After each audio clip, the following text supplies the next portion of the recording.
Heard about, but never actually heard. Chuckie. When you talk to federal agents investigating the Hoffa disappearance, one name quickly comes up: Chuckie O'Brien, who, legend has it, was as a son to Jimmy and Josephine Hoffa. It's difficult to believe that O'Brien, raised by Hoffa since he was 6, could have anything to do with the kidnapping of his own father. But the suspicion persists. Jimmy Hoffa, only a few years ago, was the most powerful labor leader in America. He was trying to regain the presidency of the Teamsters Union when he disappeared. The theory, and it's still only a theory, is that Hoffa was kidnapped and murdered by criminal elements who feared his return to power. It must be remembered that whoever controls the Teamsters controls the $2 billion Teamsters pension fund. Chuckie O'Brien, like Jimmy Hoffa, has spent his adult life in the Teamsters. The day of Hoffa's abduction, he was seen in the neighborhood of the restaurant parking lot where Hoffa himself was last seen. Chuckie O'Brien is also a friend of two principal characters in the federal investigation. Two men, it's been alleged, Hoffa was to have met at that restaurant. Anthony Giacalone, a figure well known to the Detroit underworld, and Tony Provenzano, a Teamster leader from New Jersey who had served time with Hoffa at Lewisburg Prison. And Chuckie O'Brien is also close to Frank Fitzsimmons, the present head of the Teamsters Union, and the man Hoffa was trying to depose in his bid for the presidency.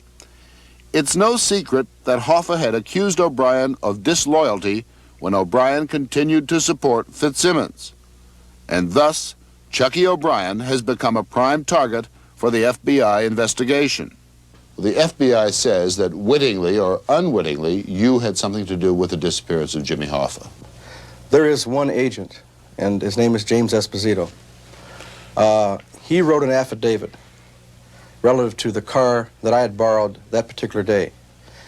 I said publicly to you, and I said publicly in Detroit, I believe that it's without a doubt he's a liar. Let me just read what he says. He says, Esposito says, I feel that probable cause exists to believe that Charles O'Brien, you, has used Joseph Giacalone's automobile to facilitate an abduction of Hoffa. Well, again, I say he's a liar, and I say to you, Mr. Safer, that if you want to set up a lie detector test with 3 of the best experts in this country, and you can get Esposito to get on your show and give him a list of questions relative to his statements in that affidavit, and my statements where I was that day, and where I was with that car, then I'll be willing and ready to do it anytime. What you're saying is that at no point you went to the airport and picked up 2 or 3 men. Never happened that I ever picked up anybody in that Mercury, and I say it to you that if Jimmy Hoffa was ever in that Mercury, there's no steers in Texas, and Texas is a big cow country. And I'm going to again say to you, you get Esposito and I together, you put on the lie detector test, and I guarantee you'll see somebody flunk it, and it won't be O'Brien. Who killed Jimmy Hoffa? I couldn't answer that because I don't know. If I knew, and I cooperated, as long as I cooperated with the authorities, we'd find out. Will they ever find him? I don't know. Jimmy Hoffa disappears that day. The next thing we hear is that Chuckie O'Brien disappears too. The first thing I did when I found out was immediately to call young Jim Hoffa. I said, what's up? What's happening?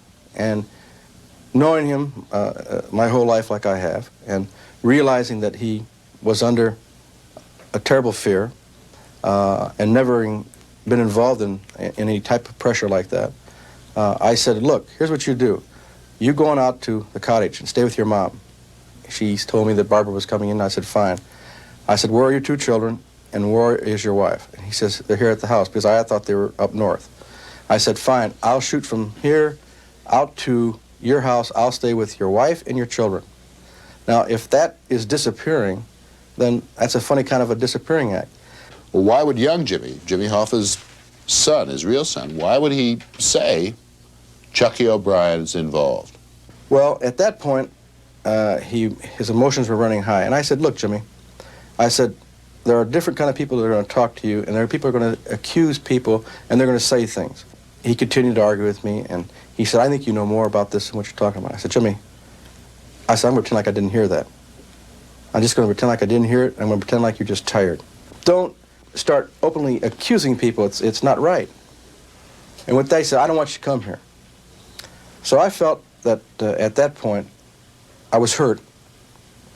And I kept it inside from the point that I just couldn't believe that someone who you devote your life to and your love could even start to think this way. And of course, I knew his mother didn't think that way because I knew that she was under physical strain because I don't think there was anybody closer to his mother than myself. Chuckie, he's here today and gone tomorrow. Could never find him when you needed him. You say you're very close to the family, and there's Josephine Hoffa at home, distraught that day. And yet, when he disappeared, you didn't show up to see her. And when I spoke to her, and she said, well, you know, Chuckie, here today, gone tomorrow. Well, don't forget, you were talking to a fine lady who was under a tremendous stress. And I watched her on your program. And I think I know her well enough that within herself, she knows that Chuckie was never here or never there, because Chuckie was there at any instant that she needed me. I can stand up and face the world, and I can know that I paid my dues for my love and loyalty.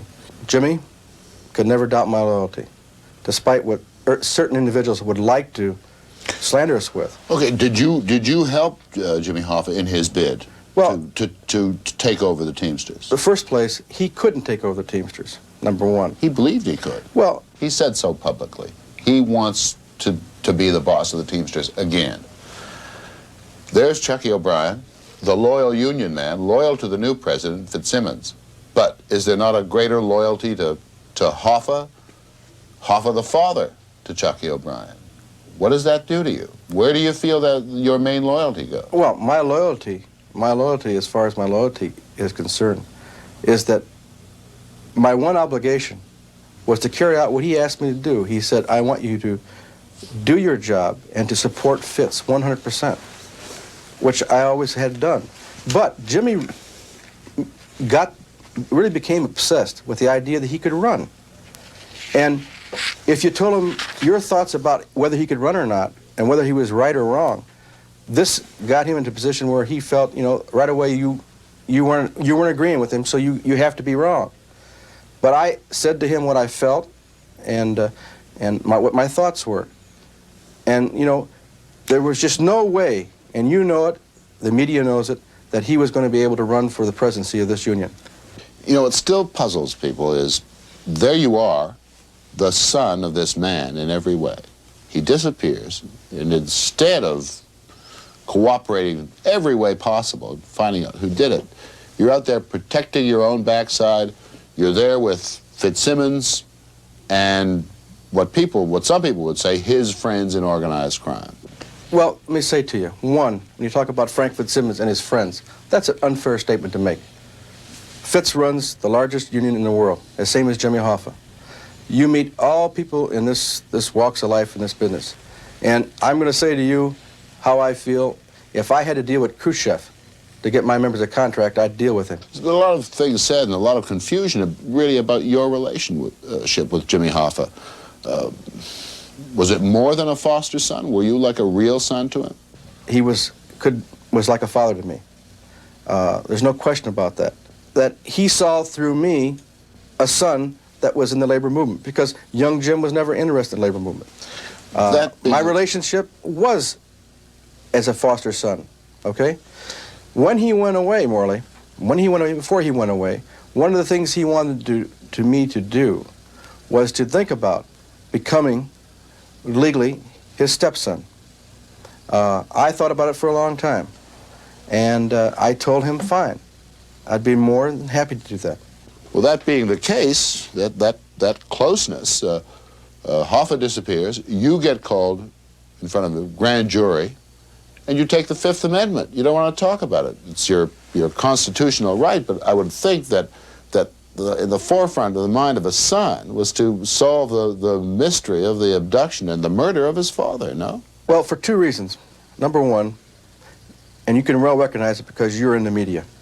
At that point, the hysteria of the media, and I'm talking about the newspapers and etc., was so rampant and so wild Now, at this particular time, you had an individual running these grand juries who was a crazy man. I mean, he was running around, Ozier was running around, threatening everybody. O'Brien is referring to Robert Ozier, the U.S. attorney who led the investigation into the Hoffa disappearance. And I went to Detroit on my own. They didn't have to come with me with a subpoena. I spent over 19 hours with the authorities.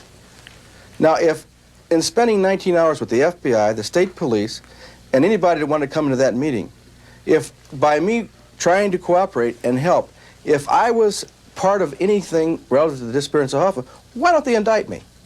Who would benefit from Jimmy Hoffa's disappearance? Frank Fitzsimmons, Chuckie O'Brien, Tony Giacalone, Tony Provenzano?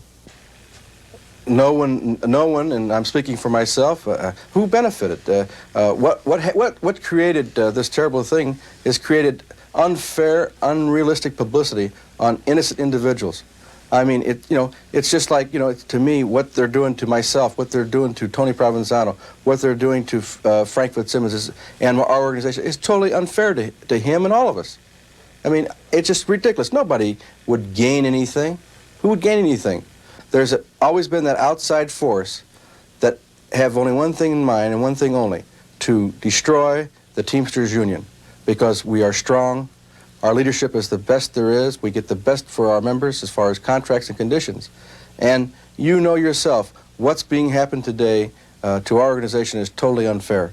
And I don't believe that anyone really believes that the disappearance of Mr. Hoffa was created by anybody in this movement or the people that are being accused. Now, you talk about Tony Provenzano. You talk about Anthony Giacalone. You talk about enemies. That's ridiculous.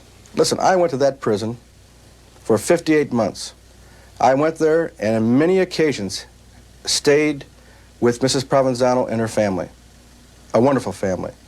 And again, I say that it's the imagination of the wildest people, because there were never anybody closer in that institute than Jimmy and Tony Provenzano. And you talk about Anthony Giacalone, and people say, well, he's this, he's that. And as far as I'm concerned, people don't like what I say. As far as I'm concerned, he's a fine family man. He's a friend of mine.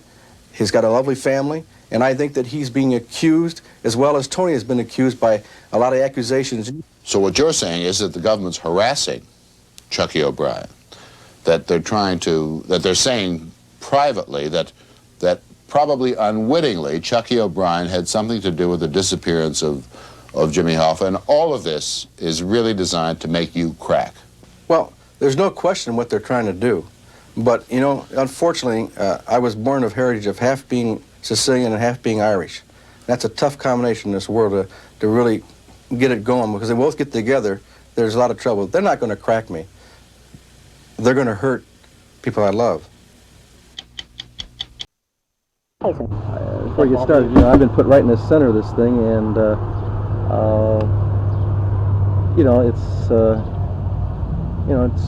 you have to sit still. And one of the things that I learned in my lifetime is, when something happens, any problems happen when you're in the labor movement, is to just sit still. And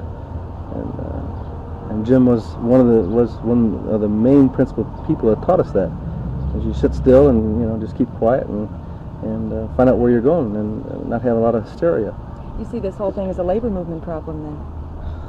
I don't want to really get into anything where it would involve myself in trying to be truthful to answer your question when I've agreed I wouldn't answer any questions relative to the disappearance.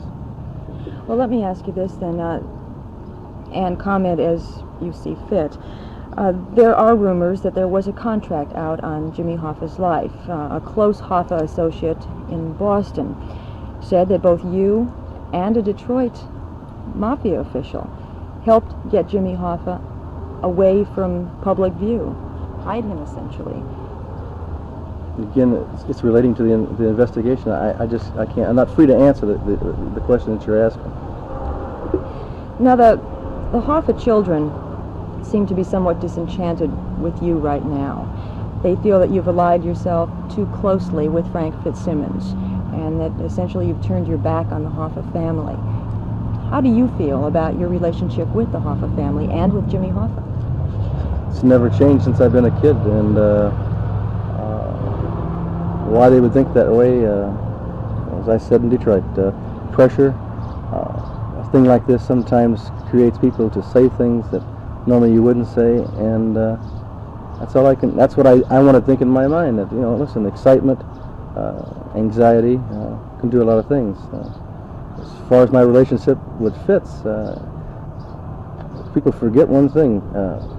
I grew up with Fitz. Fitz was my boss when he was in Local 299. When Jim became the general president, Fitz became the administrative head of 299 as a business agent, and as I became an international organizer, he then became my boss, because under our physical makeup in the international, he is my boss. And you know, how do you say to someone who is your boss, or is the individual who you're responsible to, you know, say that you allied yourself with somebody? Because I think everybody's losing the one fact that that Fitz is the general president. He was elected by the convention as the general president, as he was elected to the rest of his positions. And you know, I've known Fitz for since I was a young man. Fitz has guided me when I was an agent, as well as general president. And as anyone knows me, whoever I'm working for, I'm going to give him 100%. How would you feel about Jimmy Hoffa regaining the presidency of the union? Would you like to see that happen?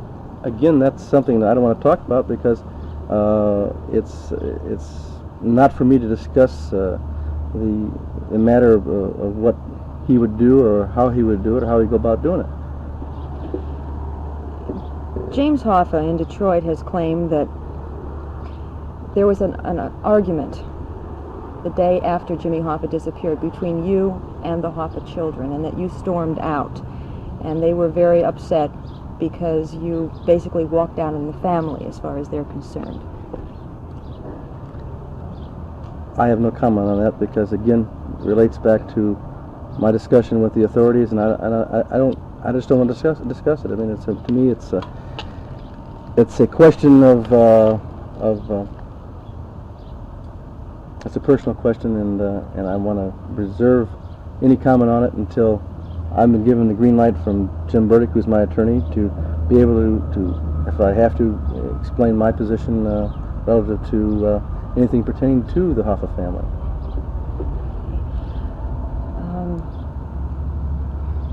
If we're speaking in general, how would you feel about any attempts on Jimmy Hoffa's life? Do you think someone would have a reason to want to get rid of him, and if so, what reason?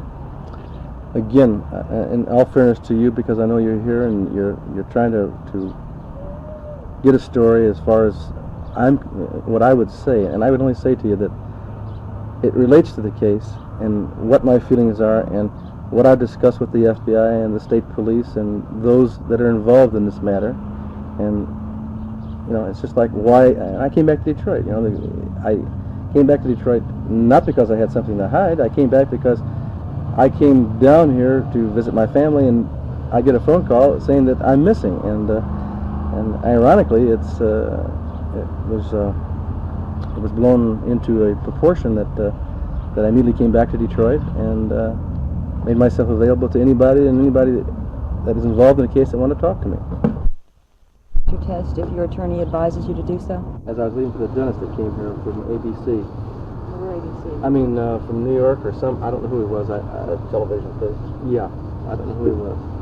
I didn't pay attention because my mind was on the dentist, going to the dentist. I want to be in the department with Jim that they asked me not to discuss anything relative to the case, and I said I would. I said I would. Ron Miller up in Detroit talked to your attorney today, and he doesn't feel that was a hard demand. Let me see if I can get the quote from Miller. Not lead you in anything that you can't answer, but you may want to reiterate that there's something to that. Well, I'm going to do that, Nancy, not because I don't want to, because because it's like I told everybody, I'm associated with the news media through being co-chairman of the national. O'Brien says he's been through a lot during the last week, but he's prepared to handle that and live life as normally as possible. He is, however, concerned about the safety of his wife and children, and also that of Jimmy Hoffa. Nancy Herr, ABC News in West Memphis, Arkansas.